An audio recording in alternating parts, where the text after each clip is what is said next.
nós vamos falar sobre o senso de urgência. Por quê? Porque abuso sexual infantil não é de hoje que acontece. Isso, infelizmente, é uma história antiga. Mas parece que só acontece na casa do vizinho. Geralmente não acontece nem na casa do vizinho. É lá na outra cidade. Sabe onde que acontece, por exemplo, de um bebê de 7 meses ser levado pela mãe para um motel para ser estuprado pelo suposto pai? Não é no Paraná. Não é no Paraná. Então. Mas no Paraná acontece uma mãe violentar, abusar seu menino de 8 anos e filmar e passar o vídeo para o seu companheiro comercializar. No Paraná, gente. Pior, em Curitiba. Pior, bem pertinho de onde eu moro, no Boqueirão. Só digitar lá. Mas ainda bem que não é em Almirante Tamandaré. Mas em Campina Grande do Sul, uma professora abusou de um menino de 13 anos. 13 anos, nem... A lei diz que é crime. Ela está presa? Não. Está bela e formosa, postando nas redes sociais. Bela e formosa. Por quê? Porque as leis do nosso país, muitas vezes, não são cumpridas à risca. Mas outras vezes é porque nós não fazemos valer as leis que existem. E nós precisamos. Hoje eu levei um puxãozinho de orelha de um novo amigo que conhece leis de trás para frente, de frente para trás. Ele falou: eu quero essas leis na ponta da sua língua. Eu digo: pode deixar, Senhor. Opa, desse lado. Pode deixar, Senhor. Conta comigo. Tá. Pode passar. Quando nós falamos sobre abuso sexual, eu estou na frente do pessoal aqui, né? Quando nós falamos sobre abuso sexual, nós precisamos ter muito cuidado para não dar, para não generalizar e dar ao abusador uma cara. Tá? Por exemplo, que o abusador é semelhante ao homem do saco, o homem do carro preto, é muito complicado. Porque às vezes o abusador pode estar muito perto. Muito perto. E talvez você possa pensar assim: mas vocês querem deixar a gente paranoico? Quer dizer que eu não posso confiar no meu tio, eu não posso confiar no meu pai, eu não posso confiar no meu sogro, eu não posso confiar no meu avô, eu não posso confiar no meu irmão, eu não posso confiar no meu cunhado? Eu digo: eu não sei. Não conheço o seu avô, não conheço o seu cunhado. Você que tem que saber. Você que tem que saber. Mas eu vou dizer para vocês o seguinte: está passando da hora de redobrar o cuidado. Passando. Por quê? Porque, apesar de haver algumas variações, algumas discordâncias em alguns números, em alguns dados, a maioria aponta para abuso sexual infantil intrafamiliar. O que isso quer dizer? Padrasto encabeça a lista. Não vou pedir perdão para vocês, padrastos, que estão em nosso meio. Bem pelo contrário, eu vou dizer: graças a Deus que você está aqui. Eu quero acreditar que se você é padrasto e que você está aqui, é porque você é um homem decente, um homem de bem. Segundo, aí não há concordância total, porque alguns estudos dizem que vem os pais e outros dizem que vem os tios.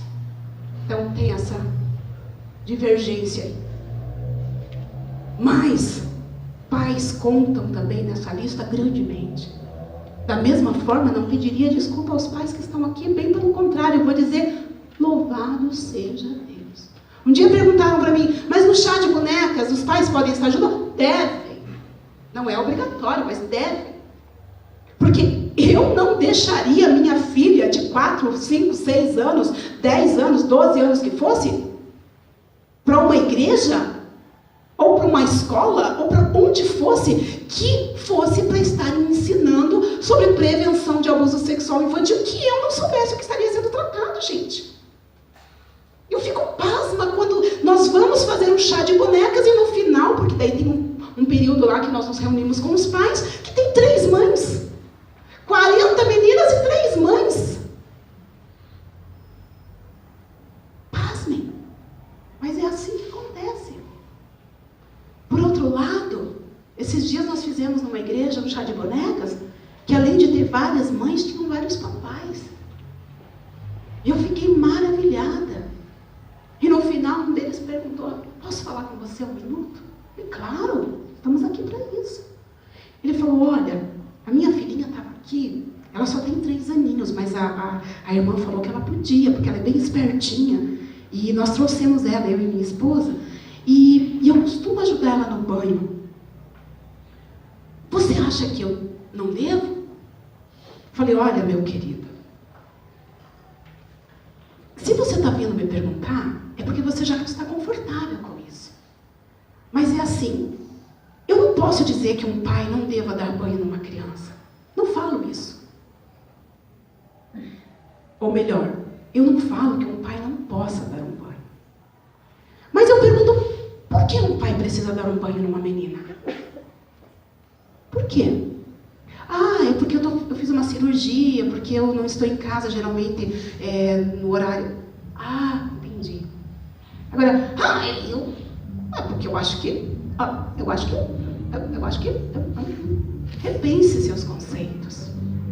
E talvez vocês possam estar pensando assim, mas não é bem assim. Então eu vou dizer para vocês o seguinte, certa vez nós fizemos um chá de bonecas, e outra coisa, daí eu falei para esse papai, eu falei assim, quanto tempo você acha que você vai poder dar banho nela sem se sentir constrangido ou que ela se sinta constrangida? Você acha que até os 5 aninhos, até os 7, até os 8, até os 12?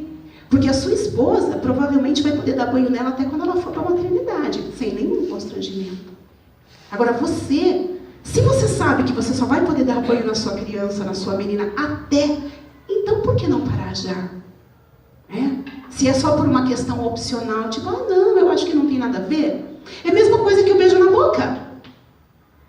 Quantas crianças, os pais e as mães dão selinho? Nós ensinamos que não deve. Pois bem. Num dos chás, uma menina levantou a mão. Minha mãe beija na minha boca. Pois eu continuei insistindo. Então, minha querida, nós voltamos a conversar sobre isso. Mas não permita que ninguém beije na sua boca. Tá. Tive que depois conversar sobre isso com os adultos? Claro, não com a criança. Eu não tenho que voltar a tratar esse assunto com a criança. Eu já ensinei. Por que nós ensinamos que não se deve dar selinho na boca da criança? Deixa eu explicar. Primeiro, a criança não discerne entre o que é erótico, o que é sensual e o que é fraternal. Ela está em construção.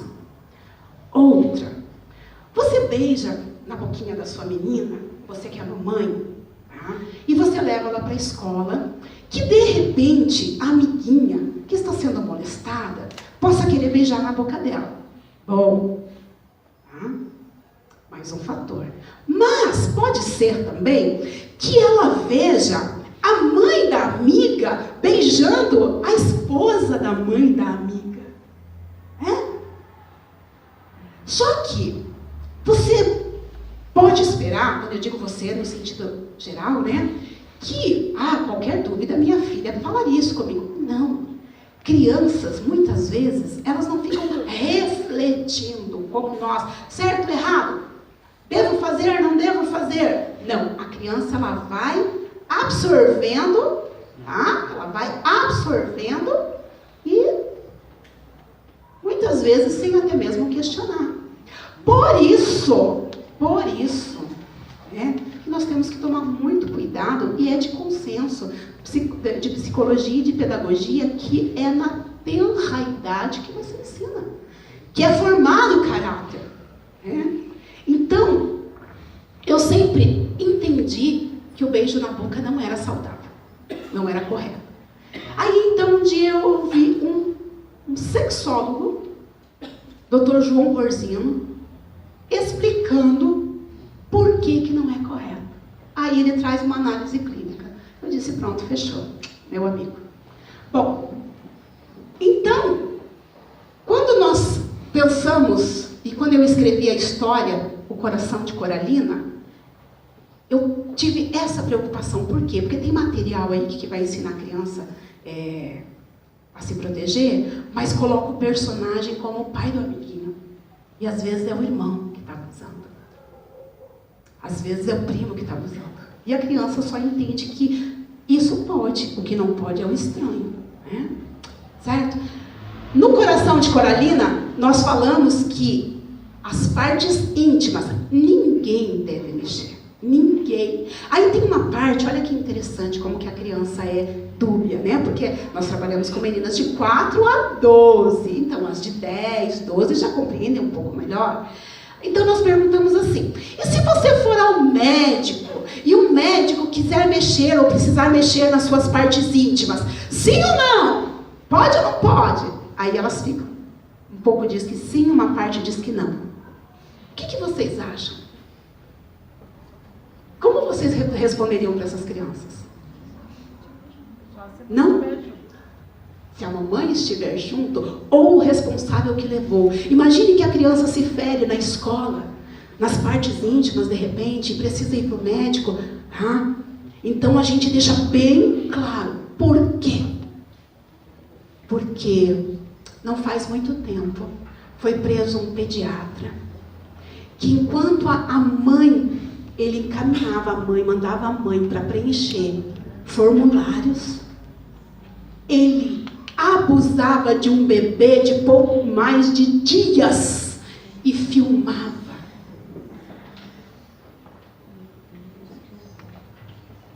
Isso quem comenta é a Damares Alves, assessora do senador Magno Malta. Eles trabalham com a CPI da pedofilia e CPI dos maus tratos, perdão. Era da pedofilia, eles mudaram o nome para CPI dos maus tratos. E eles convivem com essas realidades mais duras, mais duras e terríveis. Então nós orientamos a criança e estamos orientando as mamães que estão aqui. E estamos orientando a igreja que está aqui para orientar as outras mamães, que é assim. Pediatra pediu para ficar a sós com a criança? De jeito nenhum. De jeito nenhum. Porque este é um dos problemas. Muitas pessoas simples, o advogado, o médico, o psiquiatra, psiquiatra denunciado por abuso. Não deixe o meu filho sozinho. Ou então é assim, tá, tudo bem. É uma consulta psiquiátrica, psicológica, com um psicólogo. Preciso mesmo deixar, mas assim, meu filho tem que estar muito bem orientado. Porque se eu não posso confiar numa professora, posso confiar em tanta gente, né? Esse filme, A Ira do Anjo, conta a história de uma menina que ela foi abusada quando ela tinha 1 aninho.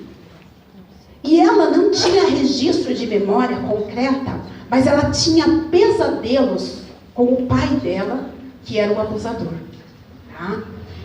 E essa menina, ela teve marcas tão profundas que ela não conseguia ter afeto. Ela, pela mídia, ela era chamada de psicopata. Quando uma família cristã evangélica americana resolveu adotá-la, ela...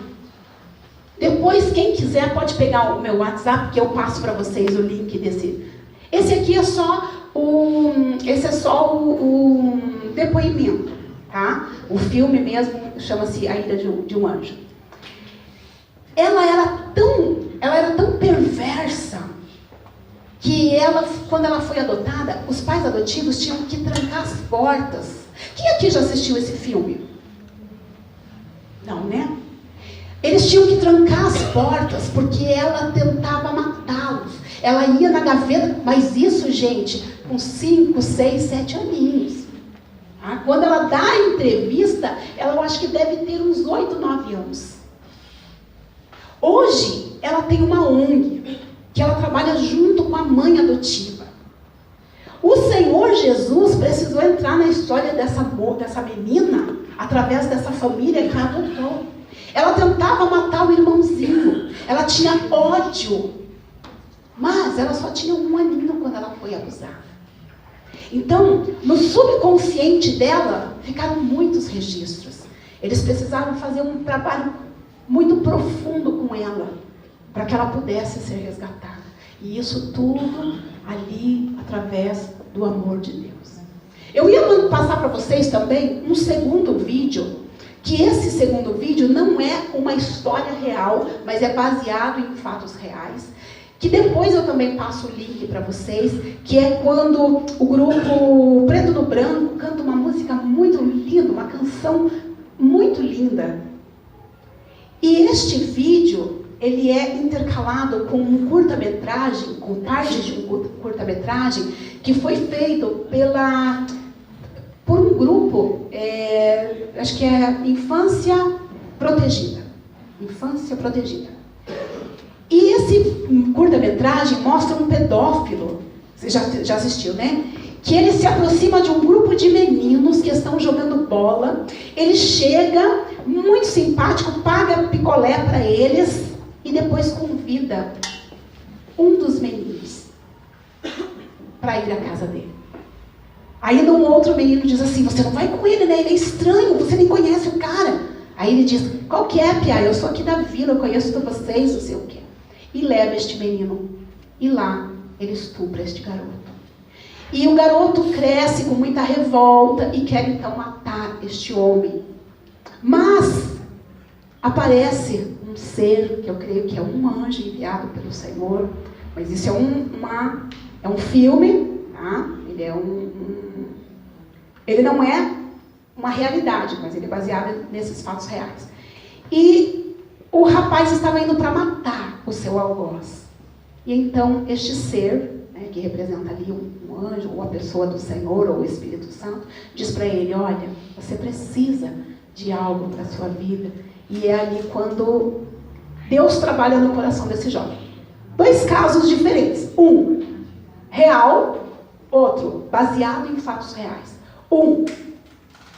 Uma menina, outro um menino. Um pai, outro um estranho. Situações diferentes. Mas tem um terceiro tipo de vítima que muitas vezes a gente desconsidera.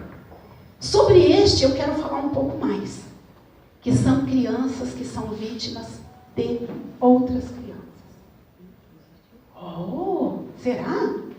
Mas a psicologia não diz que é normal? Criança com criança? Não tem um movimento, um movimento que quer trabalhar, quer enfiar ideologia de gênero goela abaixo através das cartilhas que o MEC andou distribuindo aí, que diz que se na escola uma professora perceber 2 crianças se mexendo, se masturbando ou qualquer coisa assim, não é nem para falar nada. Não é para contar para os pais. Não é para repreender as crianças, é para deixar. Só tem que orientar que não é para elas fazerem ali na escola. Entendeu? Isso é conteúdo de uma cartilha de orientação para professores. E outra, não é quê? Porque se compreende que é assim, criança com criança, elas estão se descobrindo. Então é natural, é normal, deixa lá. E outra, Freud dizia que as pessoas pensavam que criança era que nem fosse anjo. Não, Freud explica que criança tem sexualidade, sim. E eu também não digo que não tenha. Só que tem uma coisa. O que a Bíblia fala sobre um tempo determinado para cada coisa? A criança está em formação. E isso todo mundo concorda. Todo mundo concorda que a criança está em formação. Quer dizer que ela está em formação emocional, neurológica, física. Ah, não, mas sexual, ela já está pronta? Não. Ela está se desenvolvendo. Sobre esse outro aspecto, eu posso falar com conhecimento de causa. Eu sofri abuso, não foi por parte de adulto. Eu sofri abuso por parte de criança. Eu me lembro que eu tinha mais ou menos 6 anos de idade. E as crianças uma tinha 5 anos talvez, a outra 6 anos no máximo, porque tinha a minha idade, e o menino 8 anos. Isso é bem provável que depois eu edite e corte. Talvez. Porque isso acontecia na salinha da igreja. Meu pai é um homem muito simples. Minha mãe era frequentadora de igreja. Quando meu pai exigia. Graças a Deus, minha mãe teve uma conversão na terceira idade. Um dia eu quero escrever um livro sobre conversão, conhecer Jesus na terceira idade. Minha mãe se converteu na terceira idade. Mas durante toda a nossa infância, minha mãe era uma... Olha a palavra que eu vou usar. Ideira. Ia na igreja. E nós somos em 9 irmãos. E o meu pai trabalhava, servia ao Senhor na igreja. E eu sempre fui muito serelepe. E outro dia desses, meu pai tem 83 anos, eu ouvi isso da boca dele. Eu perguntei para o meu pai, estive com ele semana passada. Sei que daqui uns tempos, não muito tempo, o Senhor vai levar. E ele também está ciente disso. Saudável, anda, mas já perdeu quase toda a visão. E eu sempre fui chamada, eu e minhas irmãs, de joias raras. Eu tive o privilégio de ter um pai cuidadoso. Infelizmente, muitas meninas não as têm. Não tem. Eu tinha. Mas, dentro daquele limite, sabe? E eu ia com meu pai e minhas irmãs mais velhas durante a semana. É porque no final de semana a igreja é sempre agitada, é sempre muita gente, e gente ocupando salinha, e ensaio. Mas dia de semana, as salinhas ficam às vezes à mercê. Por isso eu sempre falo, pastores, tias de salinha, tomem cuidado. Não deixe criança sozinha. Não deixe criança cuidando de criança. Não deixe adolescente cuidando de criança. Não deixe. Criança tem que estar, no alcance dos seus olhos. Sempre, sempre. Vai promover um retiro, um acampamento, um acampa dentro. Pense que você não vai dormir. Pense. Deixa eu aterrorizar a tua ideia. Porque é isso mesmo. Tem que ter cuidado. E isso, então, aconteceu comigo. Mas não era descoberta. Era perversidade. Que só depois que o Senhor Jesus me curou, é que eu parei para pensar de onde vinha naquelas crianças tanta perversidade. Provavelmente foram abusadas. Por quem? Não sei. Não sei. Quais os prejuízos que um abuso de criança trouxe na minha vida, sendo eu também uma criança? Traumas, como de repente uma criança que é abusada pelo avô. Traumas, como uma criança que de repente é machucada no ato. Não. desvio. Por quê? Porque eu não estava pronta para ser explorada daquela maneira. Nem naquela época, nem em nenhum momento. Porque a sexualidade é algo que Deus nos deu para o tempo certo. Mas muita ignorância faz com que a gente pense que, bom, meus pais nunca souberam. Meu pai até hoje não sabe. Minhas irmãs ficaram sabendo, meus irmãos ficaram sabendo quando saiu a reportagem no jornal sobre o projeto. Meu irmão, morando lá no Mato Grosso, me mandou uma mensagem e falou: Mana, eu não sabia que isso tinha acontecido com você. Falei: não se preocupe, Jesus já me curou. Porque Jesus cura. Jesus cura. Mas nós precisamos cuidar. Se você sabe de algum caso, de alguma criança, não pense que, se a gente não tocar no assunto, está resolvido. Criança logo esquece. Não.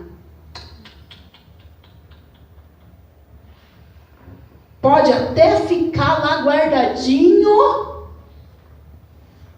que você não sabe a razão de tanta ira, não sabe a razão de tanto nojo, não sabe a razão de tanta revolta, mas está lá. Está lá. Muitas meninas tirando a própria vida, muitas meninas, e as estatísticas também apontam que muitas delas foram vítimas de abuso. Muitas. Muita gente se bandeando para o homossexualismo, e daí, de repente, quem ouve pode dizer: nada a ver, porque a pessoa nasce desse jeito. Então, eu vou contar para vocês uma história, porque eu, Neide Lunas, tá? Que posso um dia, de repente, ser processada por alguém, né? Daí eu vou também me defender, porque eu também tenho liberdade para me expressar, né? Eu acredito que o abuso sexual seja um fator predominante na questão do homossexualismo. Não um fator único. Não creio que seja um fator único. Não. Eu creio, inclusive, em situações como o hermafrodismo, né? Sabe, quando a criança nasce ali com os dois sexos externos ali, né? Acredito nisso. Também acredito na questão da falta de uma referência masculina, né? E olha que interessante que a referência masculina, ela pode tanto intervir na formação de uma boa menina, como de um menino. Olha como pais são importantes. Papais, vocês que estão aqui, prestem bem atenção, como um homem é importantíssimo na formação de uma menina, tanto quanto na do menino. Muito importante. Se vocês não leram nada sobre isso, pode procurar que vocês vão achar. Muito importante.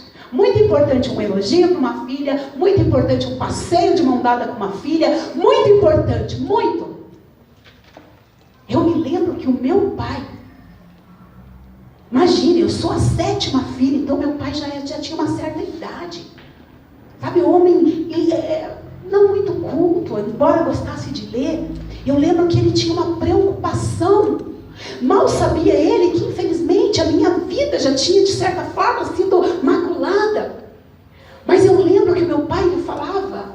E esses dias, na casa da minha irmã mais nova, eu comentei isso com ela. Eu falei: Meire, conversando agora com o pai, me veio à mente. E eu lembrei quantas vezes o meu pai trazia uma história e dizia assim: filhas, vocês têm que tomar cuidado. Ele deve ter visto em algum noticiário. E ele vinha e ele dizia: olha, o homem pode fazer assim, assim, assim, tome cuidado.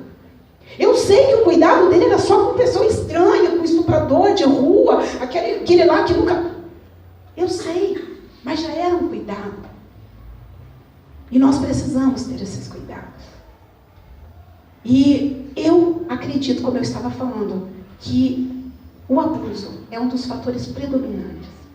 Certa vez, e conversando com um jovem que tinha problema com homossexualidade, ele disse assim: eu não sei Por que Deus não pode me aceitar assim se eu nasci desse jeito? Aí na nossa primeira conversa, eu ali, enquanto ele falava, eu falando, Senhor, me dá sabedoria, Senhor, me dá sabedoria. Senhor, eu sei que ele não nasceu assim, mas como que eu vou dizer para ele, se ele está afirmando que ele nasceu assim? Perguntei para ele se sempre foi assim, se ele sempre teve desejos por outros meninos. Ele disse que sim, na primeira conversa. Numa segunda conversa, e ele não falou nada sobre abuso. Numa segunda conversa, ele me contou que ele saía da escola e ele passava na casa de um tio. E o tio tinha comprado um aquário muito lindo. E ele amava ver aquele aquário. E ele passava lá com frequência. Um dia, o tio abusou.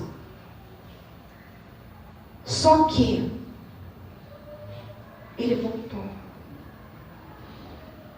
E isso é um dos fatores intrigantes do abuso. Depois traz culpa. A pessoa se sente responsável e a maioria dos pedófilos acusam a criança. E se eu disser para vocês que estão me ouvindo, talvez para alguns aqui não vai ser novidade, que algumas crianças podem mesmo até gostar. Sabe por quê? Porque o nosso corpo, ele foi projetado para sentir prazer. O nosso cérebro foi projetado. Só que existe um tempo para cada coisa. E outra, principalmente quando a criança não recebe carinho da maneira correta. Talvez seja a única expressão de carinho que aquela criança recebeu na vida. Na vida. Porque muitos pedófilos trabalham dessa forma, ganhando terreno, fazendo promessas e conquistando. Só que nós vamos falar um pouquinho sobre essa questão da pedofilia. Quando ele terminou de contar, eu perguntei para ele, você se lembra? Ele falou para mim a idade que ele tinha, acho que eram 10 anos, se não me engano. E eu perguntei para ele assim, você se lembra se antes disso, quando você olhava para um garoto, você sentia o que você passou a sentir? Atração, vontade de estar com aquele garoto? Ele parou, pensou um pouco, aí ele disse, não. Aí eu disse para ele, e agora? Você acha que você nasceu assim? Aí então eu costumo dizer para esses jovens, quando me procuram com essa dificuldade, eu digo assim, sabe o que acontece? É que quando nós somos criança, indefesas, não podemos nos defender, o diabo usa alguém para nos ferir. Geralmente, um adulto. Mas, quando nós crescemos e nós já conseguimos nos defender desses adultos ou dessas pessoas, aí o diabo usa a nós mesmos para nos ferir. Por isso, a gente vai fazendo escolhas erradas. Muitas vezes em consequência do mal que nos fizeram. Né? Mas tá, todo homossexual foi abusado? Provavelmente não. Provavelmente não. Mas uma gama muito grande. Esses tempos eu me dei o trabalho de fazer uma pesquisa particular através do YouTube. Talvez, claro que ela não é oficial, não poderia contar como oficial, mas eu fui levantando todos os vídeos de relato de ex-homossexuais, brasileiros, estrangeiros, fui levantando. A cada 10, pelo menos 8 alegam ter sofrido abuso sexual na infância. Porém, veja só, quem ainda está no homossexualismo, na homossexualidade, muitas vezes conta como uma experiência experiência. Principalmente quando a diferença de idade não é muito grande. Tipo, era meu primo, eu tinha 10, ele tinha 13. Era meu amigo, eu tinha 12, ele tinha 15. Então eles não consideram como um abuso.